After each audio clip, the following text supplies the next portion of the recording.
So with that, we bring in a very eminent panelist once again. He is Professor Harshana Rambukwella. He's the Director of Postgraduate Institute of English. He is a literary historian and comparative literature scholar who also researches and publishes in sociolinguistics. He is the author of The Politics and Poetics of Authenticity, a cultural genealogy of Sri Lanka Sinhala nationalism, UCL Press 2018, and has authored several articles and chapters on literature, language, and cultural studies. He is a research fellow at the Institute of Advanced Social Studies and Humanities at the University of Edinburgh and the Sri Lankan chair at the University of Heidelberg, Germany. He has served on numerous national literary juries in Sinhala and English and is a trustee of the Gratian Trust. Professor Harshana Rambukwella, can you give us a perspective on how education institutions can continue to leverage on Google Classrooms post this pandemic? Thank you very much, Safra. I hope you can hear me clearly. Yes, you are very clear. Okay, all right. And thank you to Yara Technologies for inviting me as well. And thank you to the two speakers who went before me for sharing their insights. I think we heard from two very different contexts. But in a way, something similar as well. So if we go to the Postgraduate Institute of English, my own institution, the story was very similar. I mean, we were using digital technology, online technology to some extent, but the pandemic forced us to adapt it almost 100%. One difference, of course, because we are in tertiary education and we do basically mostly professional teacher training at the postgraduate level, and because we are placed in the open and distance education model at the Open University of Sri Lanka, we had a much better grasp of handling distance education. So while the technology, the platform changed, some of the pedagogical principles, the learning principles of how to teach students who are physically distant from you was something that we knew. So for instance, if you are recruited to the Open University, you have to go through this course where we are given guidance on how to write course material for distance education, where the course material becomes a substitute for the teacher in a sense. So it's actually called bridging the gap in the sense, bridging the physical distance between the teacher and the student, as well as the conceptual gap as well.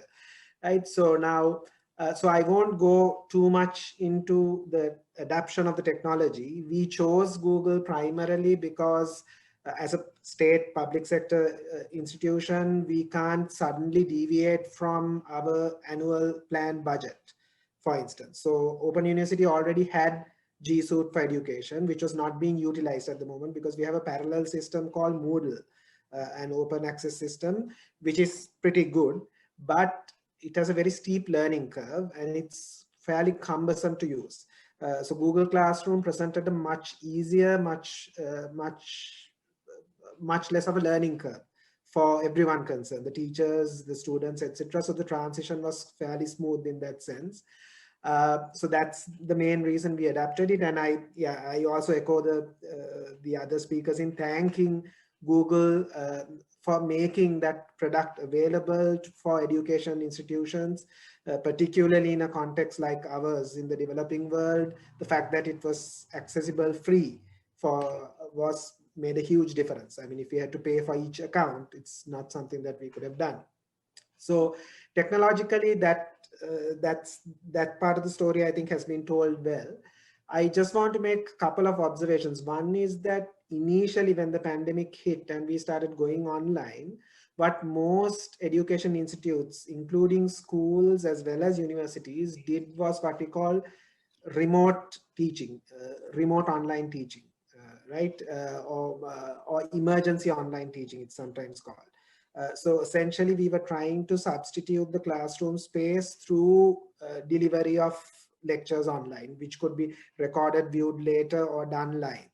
Then once the LMSs, the learning management systems were set up, we could then kind of give a more enriched experience to the students by putting up quizzes, interactive activities, etc.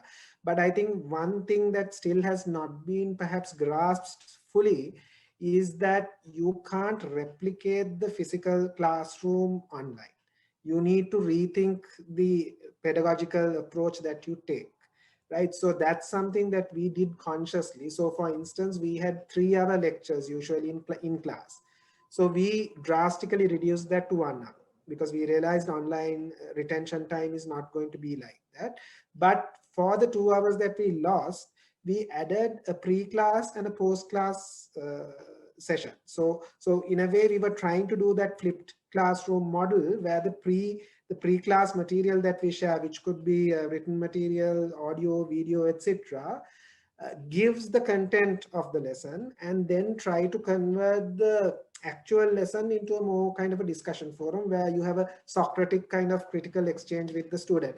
But of course, again, now one of the things we have to realize is also there are learning cultures, particularly in Sri Lanka and particularly in South Asia and Asia in general. I have also taught in Hong Kong.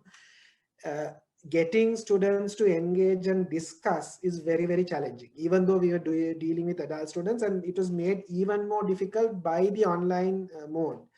For various technical issues as well as other, I think, environmental issues, people choose to keep their videos switched off, their microphones switched off, and there is very little interaction.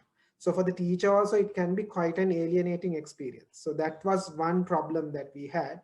And I don't think we have successfully addressed that completely. But one thing we have done is we have sort of this three-partite structure now: pre-class, class, post-class. And it's tied to assessment as well, so that the student, it's not optional, so students have to engage. So this is one model that we adapted. Now, uh, and as the other said, I mean, Google Forms, for instance, gives, I mean, it was actually originally a survey tool, Google Forms, but with the, it gives amazing functionality. You can do multiple choice, you can do short answer quizzes. Then you get the option of, telling the student immediately once the quiz is done where they went wrong, where they went right. You can give feedback. So I think it's very good, and Google is very easy to set up, and it's very intuitive. If you've used Chrome, the Chrome browser, etc., you can easily browse that system. That sort of whole Google ecology has a very similar design. So now, in terms of how do we use this post pandemic, I think one thing we have to take into account is the equity issue. Now, when we're talking particularly even at the university level, even at the undergraduate level, equity remains a massive, massive problem. There are students who don't have access, who can't afford the data, don't have the technology. And you also have to think of the social environment in which learning takes place. So not everybody comes from a stable middle class home where you have a separate room to which you can go and follow classes. Some people live in massive sort of extended families, and that environment is simply not conducive to learning, right? So school was actually a very important reprieve for people from disadvantaged backgrounds like that, where the brighter students who didn't have an environment where they could study at home, school was actually kind of a safe haven. So COVID robbed them of that. Right, and it's the same with universities as well. I mean, I studied in a Sri Lankan university at Peradeniya. I knew many of my colleagues came from very underprivileged backgrounds, but the university, the Peradeniya residential experience, was something that gave them the space to reinvent themselves in a way that they couldn't in their home environment. So that is not something we can replicate online, right? So we need to keep that very consciously, because education at the end of the day is not, I mean, this is now accepted worldwide. It's not just about the head. It's not just about cognitive activities. You're not programming computers that are going to perform functions after that. You're dealing with social bodies that interact with each other, right? And whether at the secondary or the tertiary or the primary level, that social interaction is very, very important. Which is why also in Sri Lanka, you have such a big scramble by parents to get students into the so-called national colleges or to the elite schools, because parents intuitively know that the child will get a whole person education in an environment like that. Right? It's the same with the university as well. University to some extent may be less, and I don't want to generalize, because there are certain maybe very specific profession oriented courses which can be fairly effectively delivered almost entirely online, because they do not require that same kind of engagement. So, but leaving those aside, now for the university, uh, now one of the things that trouble me is that yes, we made the pandemic an opportunity, and I think that was a very good thing to do, and that's how we should meet challenges. But when we call the pandemic an opportunity, we cannot forget that Sri Lankan education, whether it's secondary or higher education, was in a deep crisis before the pandemic. The pandemic came on top of that. We have a very under-resourced school system. We have a very under-resourced university system, uh, where lots of things are lacking. The human resource training, the actual physical resources are lacking. So this has actually exacerbated that. So if we are moving ahead with uh, greater digitalization of our education ecology, there has to be a state level policy orientation change. For instance, we need to have a very stable, easily accessible internet system available to everybody at an affordable price or even free for the public school system. Then access to devices, right? Those things have to be ensured. Then now, then at the same time, we need like an enormous amount of teacher training. Yes, teachers have adapted quite significantly, but my problem is this: it's not just doing a PowerPoint, a nice PowerPoint. You need to know the pedagogical conceptual framework behind which you do that. There are learning theories. You need to know how to apply those to that context and change it. So that kind of transition takes time. You can't do it in one day, or even in a month. It takes time. And the learning culture also has to change. The students' learning culture also has to change. Of course, we have been forced to change, but whether that's all positive, I don't know, because we need to track. For instance, educational outcome is not something that you can track immediately. A student takes a few years to face an exam, so a few years to go out into the working world. So the impact of this, I'm not so positive.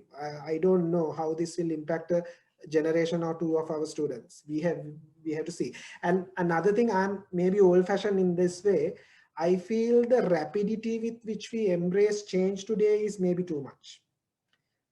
We particularly with things like education, these are long-term investments that we make. It's the policy decisions that were made in the 1940s, 60s that has allowed Sri Lanka to reach the stage it is today. We have 99% literacy or 90% literacy or something like that. And our public health sector system is excellent, and that literacy and public health sector is tied together. It's because when you do the medical messaging, people are smart enough, people are literate enough to understand the medical message. They don't run a mile when they see a vaccine syringe coming at them. They don't run a mile when contraception is proposed to them or something like that. They don't hit the public, they don't chase away the public health official. Now that is possible because of social investments that were made 40, 50 years ago, right? So I think we have this problem now that we want results very quickly, and we have a very short-term vision about education planning. So if we are transitioning to in a serious way to a digitalized form of online form of education, there are a number of factors that we need to consider. Having said all of this, now at the PGIE, we will continue with a hybrid model, something similar to what Malit said, because we have a largely working population, and in practical terms, and we have teachers dispersed from all over the country. We have people from Jaffna, Ampara, etc. studying in our programs. So the online delivery method has been quite effective in that sense. They find it much easier. But at the same time, there are certain segments that we believe need to be done in class. For instance, the teacher practical, where teachers have to be practically trained to face challenges and scenarios within a classroom, is very difficult to replicate online. Of course, now the practicum maybe should include an online part as well, because that's part of the teaching reality now. So that will be taken into consideration. But so there are issues like that. So when we think about the future and how education will be transformed, I don't really know. I mean, I think globally there will be a shift, whether we like it or not. Whether the outcome of that will be positive or not, I'm not entirely sure, because also I come from the social sciences and humanities, where value education is what really matters to us. And in a whatever said and done, this medium has a certain level of alienation, which you can't get the same energy, the same passion, the same dynamic that you get in a classroom. So that for me is still remains a challenge. Having said that, as I said, we will be definitely using Google into certainly the medium term future, where we will be sort of using this as a supplement that enriches the educational experience of the students who come to the PGIE. So that they, and anyway, because we are a distance education organization, that allows us a very powerful means of engaging the student when the student is no longer there with us physically. Because even when they're at their homes, we can keep them engaged. So in that sense, yes. So I'll stop there. Thank you. Thank you so much, Harshana, for that. It was very insightful, and I learned quite a bit just from that very short conversation. If